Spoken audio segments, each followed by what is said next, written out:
Since the Olympic Games were revived in Athens almost a century ago, there have been 8 presidents of the International Olympic Committee. By all accounts, the man that has been the most effective president since its inception is the man in office today, Juan Samarach of Spain.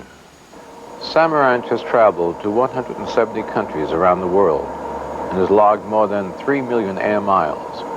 He is also the first full-time president of the International Olympic Committee. A few weeks ago, we went back to Lausanne, the home of the International Olympic Committee, and asked the president what his greatest challenge was. My biggest challenge, the challenge of the International Olympic Committee that I am presiding, sometimes is not easy, is to keep the unity inside the Olympic movement, to keep unity with international federations. We have many political problems because all what happens in the world that affect us very quickly. But till now, I think we are solving the problems in a positive way. For example, South Africa, Korea, the games in Korea, the 2 Germanys, and also now the ex-communist countries. But maybe the most important problem that we solve with a great success is to have inside the Olympic family, inside the Olympic movement, a team from Taipei, from Taiwan. I think we are the only international organization having together a team from People's Republic of China and from the Taiwan. Since President Samarach took over in 1980, there have been many political problems within the Olympic movement, in particular South Africa, who were expelled from the Games in 1970. We specifically asked the president about South Africa. We were the first international sports organization to expel South Africa from the Olympic movement. But as you know, in the last years, many changes have been in South Africa. And we think we had to be quick to support the changes. And for this reason, also, the Olympic movement, the International Olympic Committee, was the first organization to open the doors to South Africa. We will see the South African athletes in Barcelona. Through the years, there have been many misconceptions about the workings of the International Olympic Committee, who the members are, what they do, and how the money is spent. We asked the president about this. Maybe it's necessary to say something regarding money, because in all the mass media, you can read or listen or watch figures of millions and millions of dollars to the Olympic movement or to the International Olympic Committee. That is not true, because from every $100 million, for example, only $24 million is going to the Olympic movement.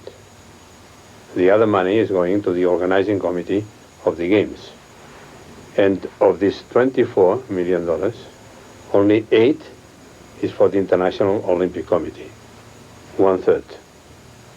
The second third is for the international federations taking part in these games. And the third, $8 million, is for the Olympic solidarity that you mentioned, is to help national Olympic committees, and mainly national Olympic committees in the third world.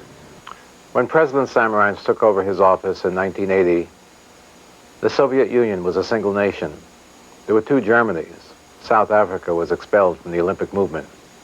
In the 12 years since he's been in office, there have been many political and social changes, and we asked the president how those changes affected the Olympic movement. Well, many changes in all fields. But I would like to say that it's not the Olympic movement we are changing, it's the world, it's our society is changing. We are following our society. But for example, one thing that can you be interested is why we have professionals and not professionals in the Olympic Games. We deleted the word amateur of the Olympic Charter, not during my presidency.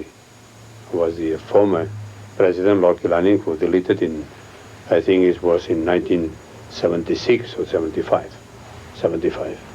Now we are reaching agreements with all the international federations because we want to have the best athletes in the Olympic Games.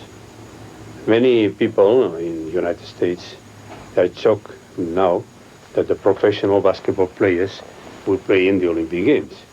But I think that is fair because the professional basketball players from Europe, for example, they were playing in the Olympic Games for a long time. We are putting the United States at the same level than the other countries. President Samarach has been quoted many times as saying that he wanted to leave a legacy for this generation and generations not yet born. A form of this legacy would be one of his dreams, an Olympic museum in Lausanne.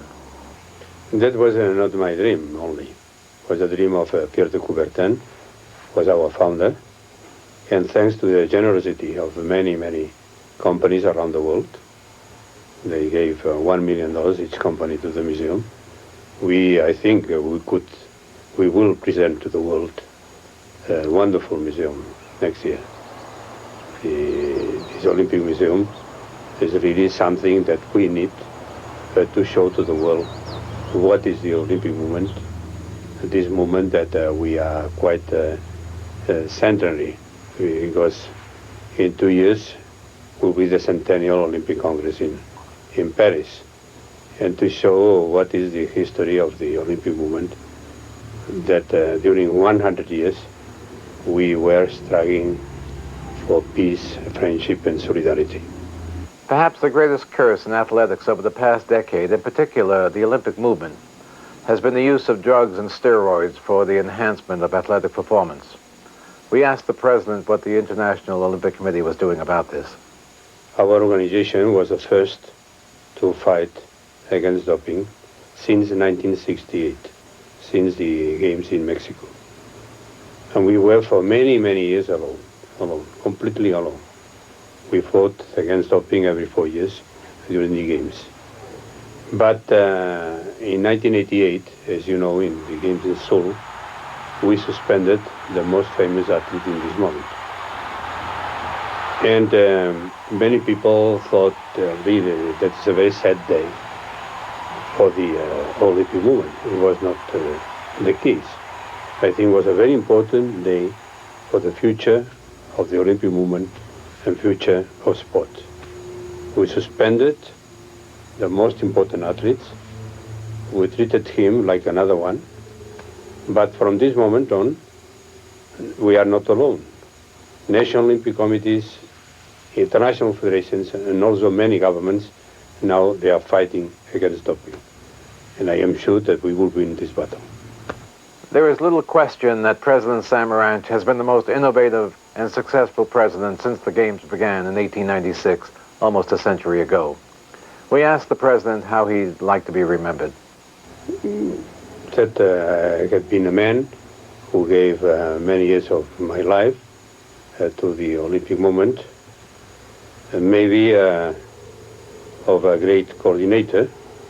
That means to coordinate these three very important forces inside the Olympic movement: international federations, national Olympic committees, and international Olympic committees, to coordinate this unity. If we can keep this unity, I am sure that the Olympic movement will be stronger and stronger in the future. President Samarach took over his office at the closing ceremonies of the 1980 Moscow Olympic Games. In the 12 years since then, he has fulfilled the premise and the promise that has sent Olympians into the arena for almost a century. Ask not alone for victory, ask for courage. For if you can endure, you bring honor to yourself even more. You bring honor to us all. My name is Bud Greenspan.